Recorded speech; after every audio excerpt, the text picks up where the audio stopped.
Bismillahirrahmanirrahim. Assalamualaikum warahmatullahi wabarakatuh. Alhamdulillah, pada kesempatan kali ini kita akan membahas materi kita kaidah fikih yang berbunyi ma sabata bisyar'i muqaddamun ala ma sabata bisyarti. Apa-apa yang telah ditetapkan menurut syarak harus didahulukan daripada sesuatu yang ditetapkan menurut syarat. Di sini ada terminologi syarak atau syar'un atau syariat dan ada juga syarat. Apa sih maksudnya? Nah, di sini coba kita bahas dulu kosakatanya. Sabata di sini yang telah ditetapkan. Bisyar'i artinya dengan syariat atau oleh syariat. Muqaddamun artinya diprioritaskan atau harus didahulukan. Kemudian bisyarti dengan persyaratan. Di sini perbandingan antara syariat dan syarat.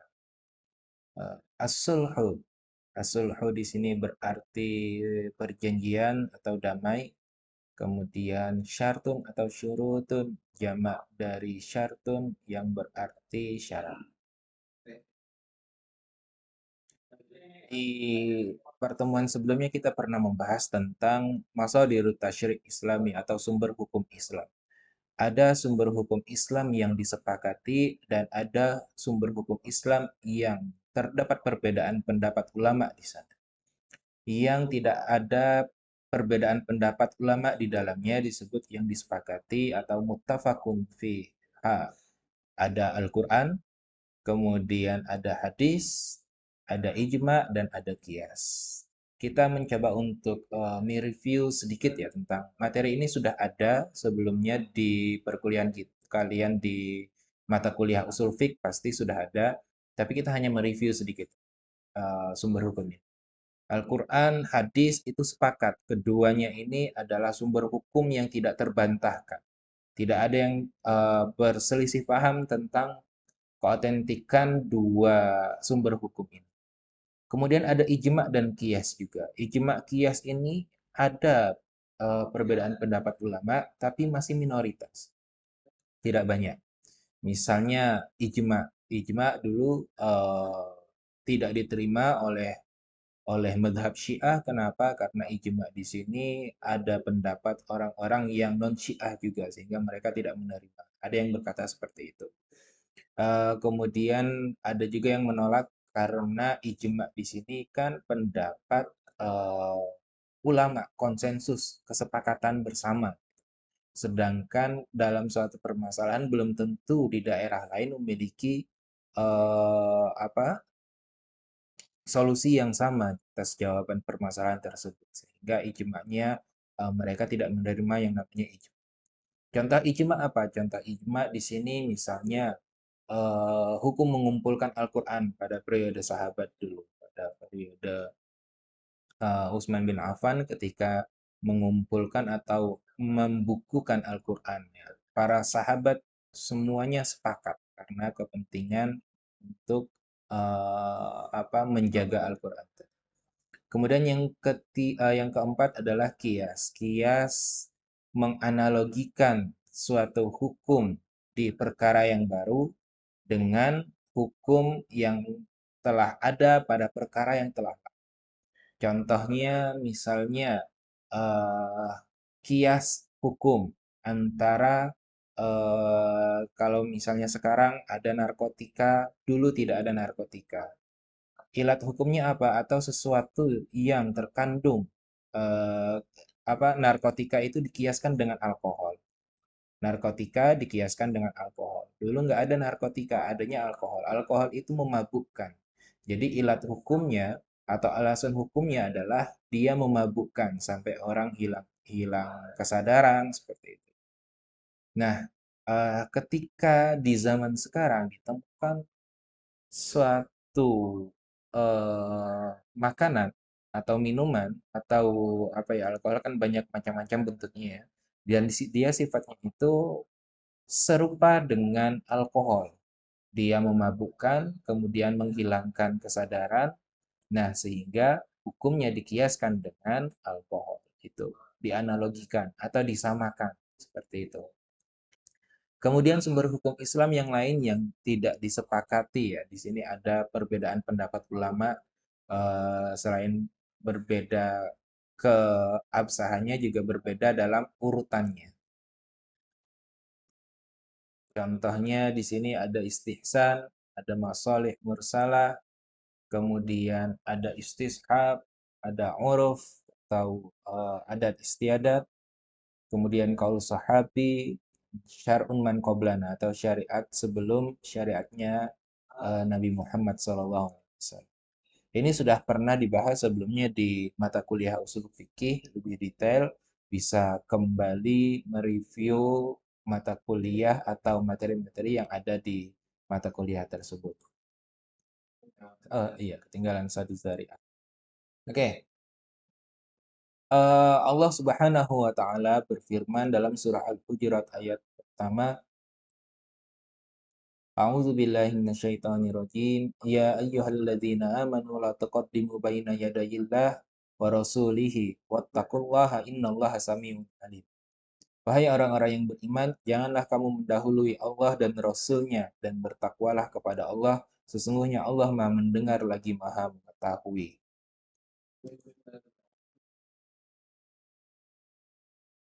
Maksud dari mendahului di dalam ayat ini adalah eh, janganlah kamu memutuskan perkara yang ada misalnya di zaman sekarang yang namanya fikih itu sifatnya dinamis. Dulu nggak ada, sekarang itu ada.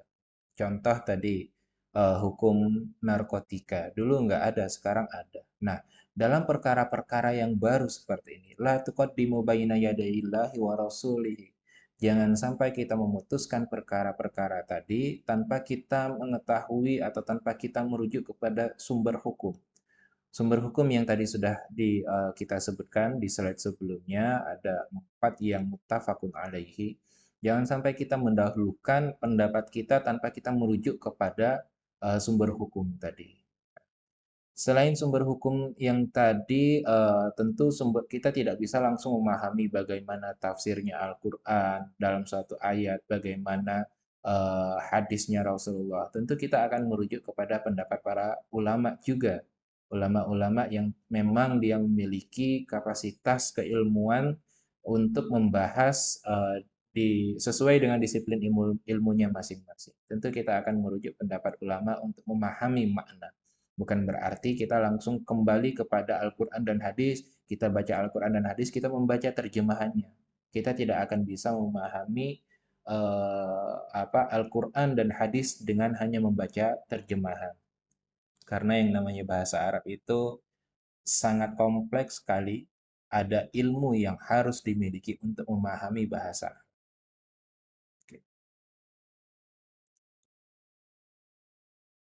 Kemudian hadis Rasulullah SAW yang diriwayatkan oleh Imam Tirmidzi dari Amr bin Auf Al-Muzanni bahwa Rasulullah SAW pernah bersabda yang ini potongan matanya karena redaksinya panjang. As-sulhu jaizun bainal muslimina illa sulhan harrama halalan aw ahalla haraman. Wal muslimuna ala syurutihim illa syartan harrama halalan aw ahalla. Dalam hadis ini Rasulullah SAW menyampaikan, mengingatkan kita bahwa as-sulhu jaizun bainal muslimin. Perjanjian itu boleh dan bebas dilakukan oleh setiap muslim. Kecuali perjanjian atau kesepakatan yang mengharamkan sesuatu yang telah ditentukan oleh syariat itu halal atau menghalalkan sesuatu yang ditentukan oleh syariat telah haram. Itu nggak boleh. Wal muslimuna ala syurutihim. Dan setiap muslim itu terikat atas apa yang mereka persyaratkan atau apa yang mereka sepakati. Illa syarton, kecuali kesepakatan yang harrama halalan, mengharamkan sesuatu yang telah halal oleh syariat, atau menghalalkan au ahalla haraman, atau menghalalkan sesuatu yang telah diharamkan oleh syariat. Nah, eh, hadis ini pernah kita bahas juga di materi kita sebelumnya karena memang berkaitan dengan akad. Ini berkaitan dengan materi kita sebelumnya yang membahas tentang akad. Ya, yang namanya akad itu ada empat asasnya. Pertama, asas kebebasan berakad, konsensualisme, asas keadilan, dan kejujuran. Ini berkaitan dengan asas kebebasan berakad. Kaidah ini berkaitan dengan asas yang pertama yaitu asas kebebasan berakad. Ya ayyuhalladzina amanu aufu bil uqud. Dalilnya, wahai orang-orang yang beriman, penuhilah akad-akad yang telah disepakati. Asas kebebasan berakad atau al-huriyah di sini.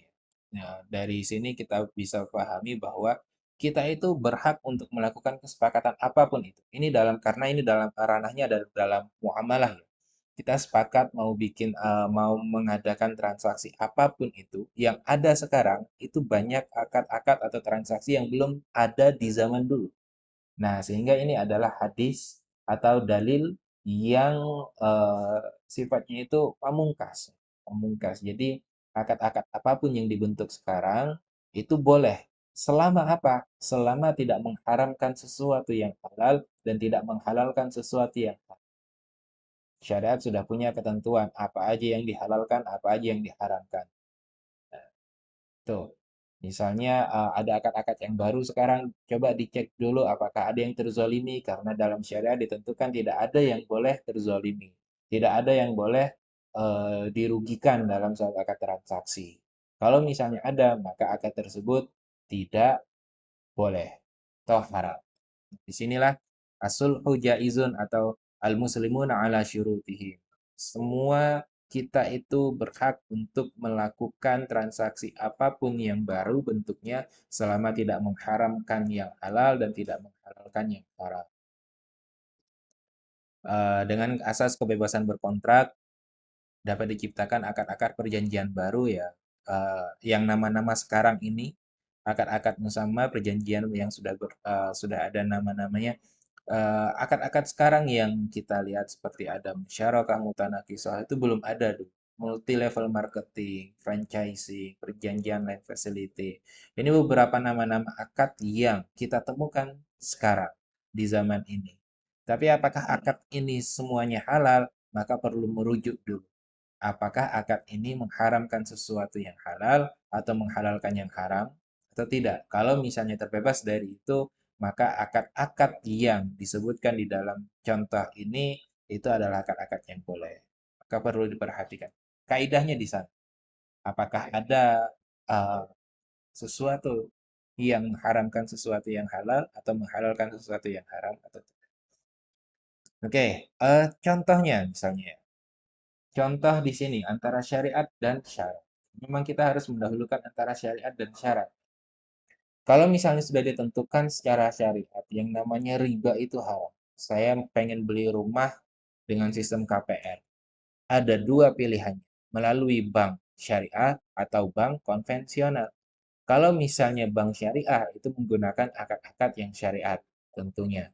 Kalau menggunakan bank konvensional, dia menggunakan akad-akad yang mengandung riba. Di dalam syariat tentu jelas yang namanya syariat itu mengharapkan riba.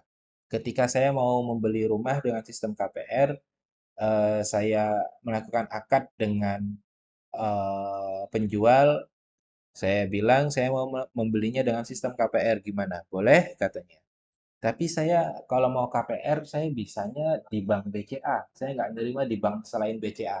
Karena di bank BCA mudah, saya sudah kerjasama dengan bank BCA selama ini sehingga urusan di bank BCA itu lancar.